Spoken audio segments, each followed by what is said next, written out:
Hello and welcome to the 3 movie review in 20 minutes. I'm your host, Mz.ChiGurl. Hi, everybody. It's that time again, and I hope you will enjoy my review. I changed the genre on you this week. So this week I was into action movies, and the subgenre is one person army. So let me tell you the movies that I'm reviewing. I'm going to give them to you in the worst to uh, best, in my opinion. And you can check them out if you like. These movies are all on Prime again. You see, I've been watching a lot of Prime. I'm going to switch it up and move to another streaming app. But right now, all the movies I wanted to see happen to be on Amazon Prime. So I hope you like what I have for you. The first movie that I saw, and this was the worst movie in my opinion, it was John Wick 4. Honestly, I don't get why this movie got so many sequels and how it made so much money. I still cannot tell you, and I've seen all 4 of them now, but I cannot tell you what they're really about. I know the first one was about John Wick and somebody killed his dog and stole his car. And he went on a murder rampage about that. I cannot tell you what 2 is about. I cannot tell you about 3. But luckily, because I just watched 4, I can give you some more insight about 4. Apparently, it's a continuation from 3 where they thought he was dead, but he really wasn't. And the table or whomever, let's go back a little bit. I'll say that John Wick works in a mercenary group, and they're run by this group called the Table. Long story short, he went against the Table. He lost all of his, I'm going to say, credentials. And so he's a one-man army against his group. And everybody's coming after him, these group of mercenaries. He still has a few friends in that network, but for all intents and purposes, everybody is trying to kill him, and there's a bounty on his head. Um, there were a few things that, like, I guess compared to the other movies that I watched, because John Wick, I'm gonna say I watched second, and after the movie that I saw first, I was like, John Wick who? First of all, he's moving really slow. You know, Keanu Reeves, who is the lead in this movie, he he's fighting like he's a 60-year-old. It was like it's not the same smooth moves and choreography that we saw in The Matrix. And not only that, it's like some of the stuff was just so unbelievable. Like he was trying to fight to get to a duel that he set up, and he had to climb up these 200 stairs that apparently in Paris, which is where he is. And he fights all these people up the stairs until he gets almost to the top, and then somebody comes out of nowhere and knocks his ass all the way back down. And it's like, what? Are you freaking kidding me? So then he had to do it again. And then there was a time where he jumped out of a window and he landed on the car. No blood. The man should have something cracked. He should have something broken. He should have internal bleeding. Nothing. He's just able to keep going and keep going. And I mean, there were some good parts. Like, I really enjoyed, they had this a character called Kane, who happens to be a blind man who's a mercenary as well. He and John used to be friends, but now he's on the Table side, and he's been assigned to kill John because John is like the top mercenary. And he's, even though he's blind, he kicks some butt. Like, there was this one scene where he put all these like trackers all over a room so that when people came in the room, he knew where they were coming from and he kicked their butt. Like every time somebody came in the room, it was like a doorbell. Ding dong. And so he was like, I'm just saying. It was really, that was like the best part of the movie to me. I was like, you go ahead, Kane. Anyway, so this movie out of 10, I would say it was about a 5. And honestly, like all the John Wick movies, they steadily get a range of 4 to 5 from me. All four. I just, I don't get it. I don't understand why there's a loyal following for this man. I don't understand. So that's my take on John Wick 4. If you just want to, like with me, I watched it just because I watched the other three and I was still trying to understand why people like this movie series. If you want to watch it for that reason, I would watch it. Otherwise, don't bother. Okay, my number 2 movie is called Cold Pursuit and it's starring Liam Neeson.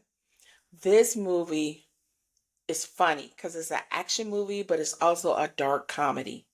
So Liam Neeson lives in this town. I want to say like in the Colorado Rockies or something. He's in the mountains and it's wintertime. And so he's the person who drives the snowplow to clean all the streets and snow all over town.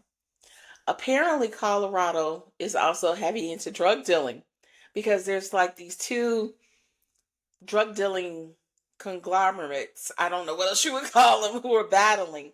And they're battling over something that happened to Liam Neeson's son in the movie.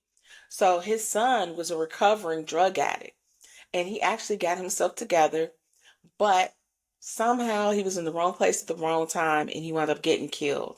And so so the drug dealers could cover why he was dead, they actually set him up and said that he was back on drugs. And so this was very disappointing to Liam Neeson and his wife because they thought that they finally got him off of drugs and he was finally getting his life together and he was doing what he's supposed to do. And he was fairly young. I want to say he was in his early 20s. So Liam just couldn't believe it. He was like, my son was not back on drugs. And long story short, he and his wife get into it and she winds up leaving him because she was like, this happened because you don't care about your family. All you care about is your job and shoveling snow and ice and all this other stuff. And mind you, he has a great reputation in town. But for whatever reason, she thinks that he's more all about his job than actually, his family. And so she feels that he's the reason why his son is dead and that he failed the family, he failed her son. So she leaves him. He decides to look into it. And it's almost like, I want to say Taken. I saw Taken years ago. I haven't seen it more than once and I didn't see the sequels. But I feel like it's where he's a one man army. He finds different clues that lead him to this, that lead him to that, to get to the next person. And he started all the way at the bottom of the food chain and worked his way up to the top drug dealer to find out who killed his son. And it was epic. The movie was just simply awesome to me. Um, it had its slow moments, but I really liked it. And I think it was really because they put the comedy in it with the action movie. It was like it just did not belong there. But because he was playing the character so stoic and everything, and everybody else, that's what made it so funny to me. So this movie, I would actually give 6.5 stars out of 10. And so I think you really should check it out and that you will enjoy it, especially watching how he works his way up the ladder to get to the top drug dealer to take revenge on behalf of his son. So then my last movie that I watched, which wound up being my first movie that I actually watched, was called The Beekeeper. And it's with, what is this man's name? It's Jason, I can't remember his name. Jason Statham. And he's known for being in the action movie hero. He's kind of like I want to say like Rambo and Arnold Schwarzenegger, that he's in that genre. And what's funny is, if I'm not mistaken, he's in the Extendables. He was in both movies that I love. The Meg, I love a shark movie, especially a good shark movie. To me, The Meg was a great shark movie. I loved one and two, but I love two the best if you want to watch it, by the way.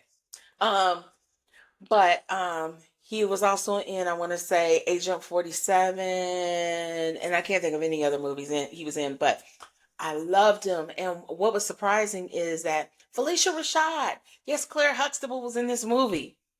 So if the movie starts off with him being at Claire Huxtable's house or Felicia Rashad's house, and she has bees in her barn. She lives in the country. So you think that like he's an exterminator, right?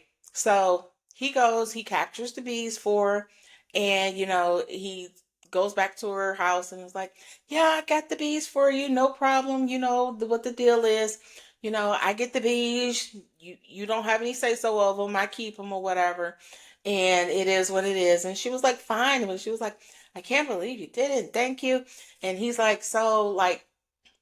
You can tell they have a relationship as far as like they've developed a cool thing going on or whatever. And he was like, "You've always looked out for me. You're the only one who's ever been there for me and taken care of me." And so, she's talking to him about different stuff, and then she invites him to dinner. And then he goes into the barn and does what he does with the bees. And then she goes in the house. She's working on her computer, and all of a sudden she gets this message on her screen that basically is like a scam message telling her that her computer is frozen, and if she um, doesn't call this number, then she'll lose all of her information on her computer. So Felicia Rashad is an older woman, like in her 70s or whatever, and she's like, "Oh my God, I don't know what to do. Let me just call this number." So she calls the number, and then they give her this script that they have to trick people into basically helping them to retrieve their information so they can steal all their money. And so they tell her what to do. She follows the instructions. And then, she gets hesitant at one point and she was like, "I don't know if I should do this or not. My daughter handles all this." And they were like, "Well, if you don't do it, you have the potential to lose all your information." And she was like, "I can't lose my information. I don't want to lose my pictures." So she gives him her password, or she doesn't give it to him.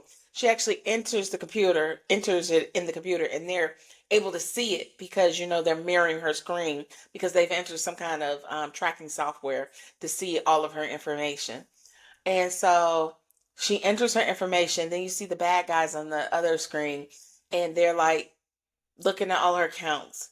They take all her money in her checking and her savings. They took all the money in her pension. They take all the money in her 401k. And then bingo, she was a signer on a not-for-profit organization because she's a retired teacher and she's known for working in the community and stuff. Everybody loves her. And so she was a signature on that account that had $2 million. They stole it all.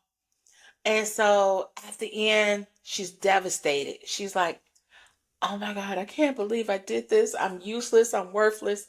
So the beekeeper, he comes back for dinner and he brings her the honey from the bees that, he just took out of her barn. And so it's dark and he's like, "Where is she? She doesn't go anywhere. She lives in a remote, country area. So there aren't neighbors for years. Where could she be? In her car is here."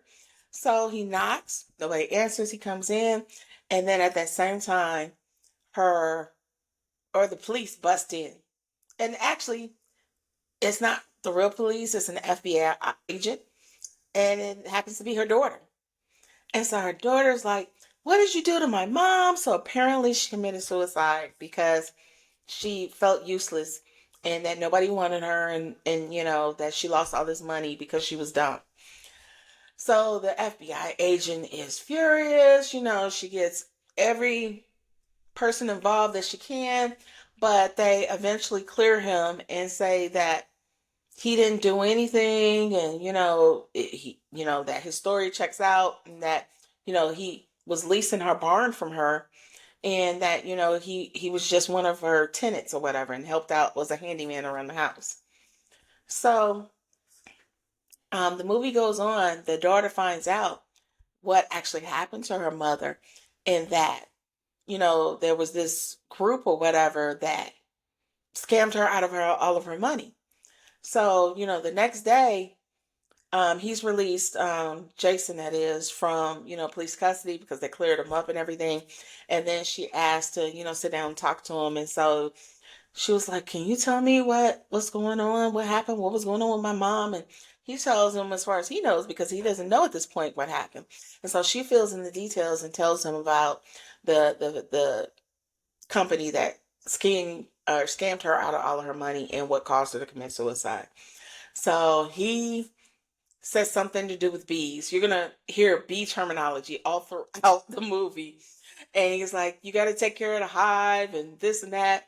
And so she was like that she's gonna try and find these people, but even if they do, they have lawyers on top of lawyers, and they're gonna get away with it.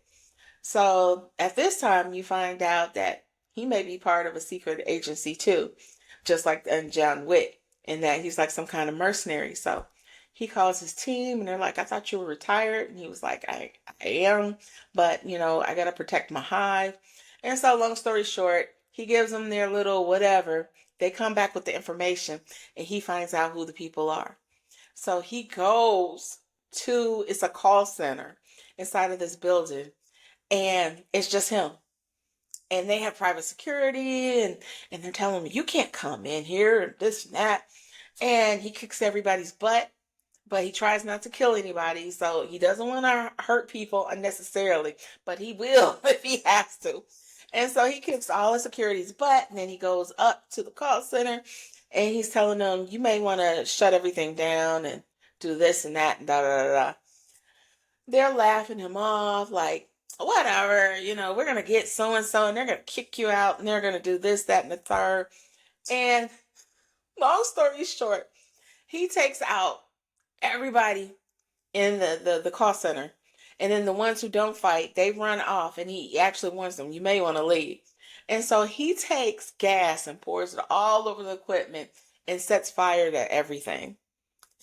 So he burned the building down. And he told them, he said, "You may want to, get out of here because I'm about to burn this building."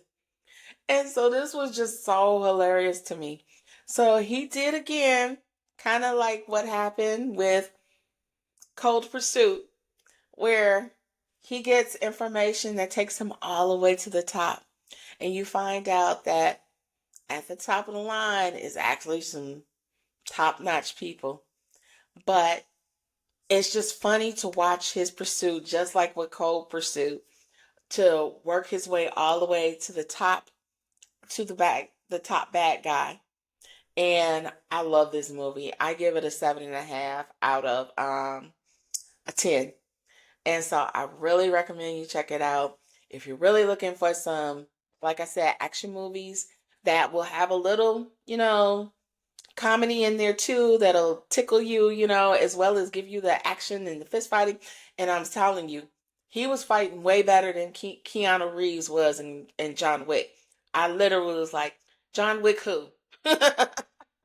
So, thank you for checking me out for my review of this week's genre of movies, One Person Army or action movies. And check them out. They're all on Prime. John Wick wasn't free because it just came out. So you would have to pay to rent John Wick. But The Beekeeper and Cold Pursuit are free on Prime, Amazon Prime, for you to watch. That that is my review. Thank you for checking me out. Don't forget to like and subscribe at the end. And I'll see you next week with a new genre. If you have some suggestions for me, please tell me. I'll check it out. I actually was going to do a review on, what is his name? Bill Skarsgård. He's the guy who played It in the recent remake of It.